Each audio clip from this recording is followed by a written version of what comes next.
So someone wanted to know how and why would we check for anisocoria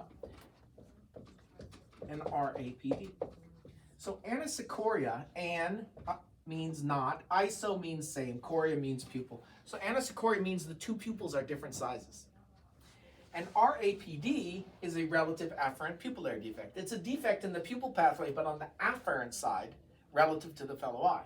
So anisocoria is an efferent problem, a problem with the efferent pathway of the pupil. But RAPD is an afferent problem. It's a problem with the light sensing going to the brain and not the motor fiber coming from the brain to the iris.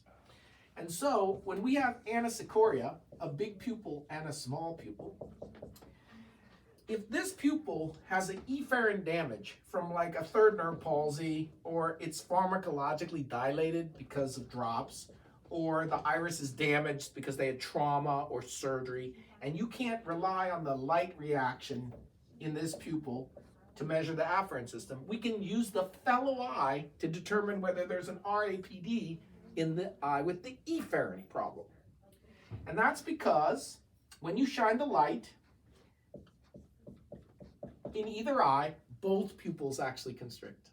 Both pupils constrict every time.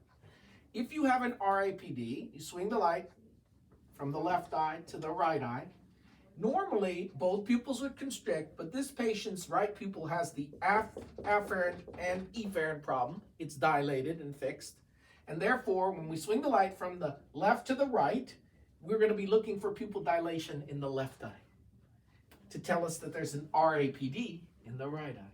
So the thing you need to know is both pupils constrict and both pupils dilate because there's a direct and a consensual response. And even if we have one pupil that is damaged, we can still test for an RAPD. So testing for an RAPD only requires that we have two eyes, but we only need one working pupil. We actually don't need two. You have to have two eyes, but only one pupil has to be working.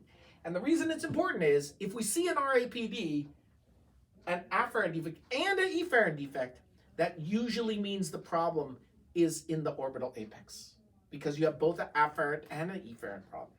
So a third nerve palsy plus a second nerve involvement from RAPD is orbital apex.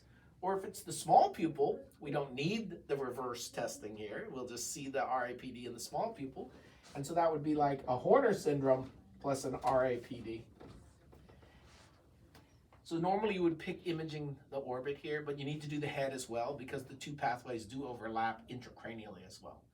And so it's super important in anyone who has anisocoria that you also test the afferent pathway in addition to the efferent pathway. It's very tempting not to try and check the RAPD here because the pupil is fixed and dilated, but you only need one working pupil to detect an RAPD. And that is how you detect an RAPD in anisocoria.